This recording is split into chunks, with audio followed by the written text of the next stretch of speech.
Hello guys, barkanmu da sake haɗuwa da ku a wannan sabon bidiyon. A wannan takaitaccen bidiyo na yau wannan karon kuma ina so in nuna muku yadda za ku hana waɗansu daga cikin friends ɗinku kallon status ɗinku.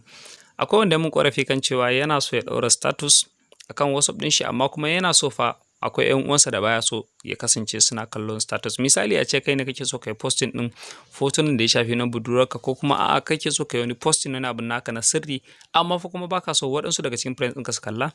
Za ka iya hana sauran friends ɗin kalla kuma ka zaɓi iya adadin mutane da kake so suke kallon status ɗinka.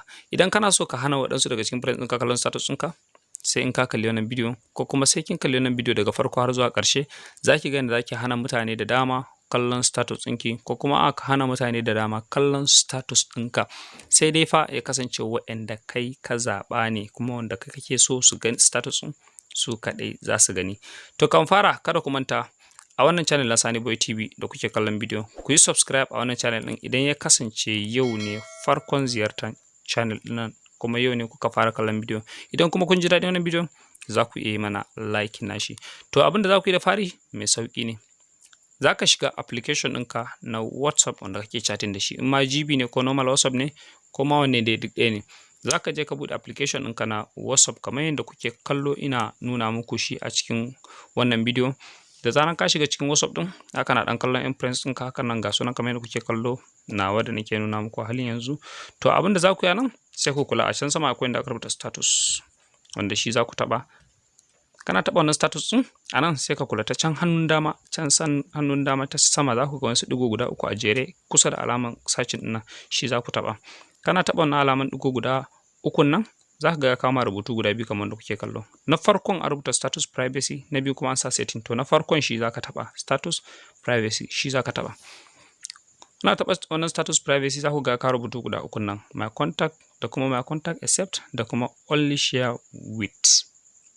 A nan wajen abin da za ku yi shine za ku ɗauki shi na tsakiyan wato my contact accept wanda zan nuna muku alama ga shi na da kuke kallo na biyun nan.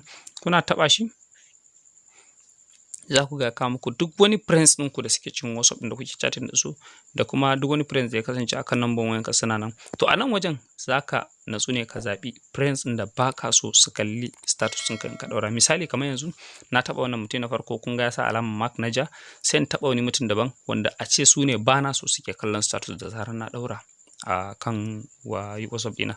Idan ka ɗauki kamar mutum uku haka kamar yadda kuke gani na taɓa mutum uku zai yi makin.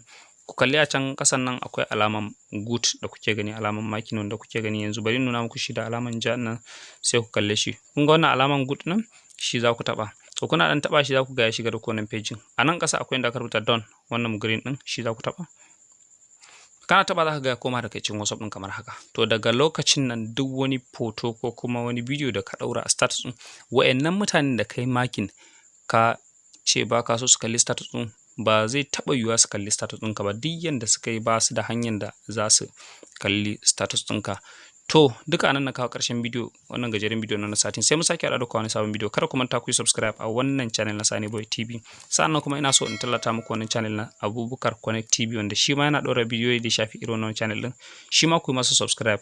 Na gode sai mu sake haɗa da ku a wani sabon.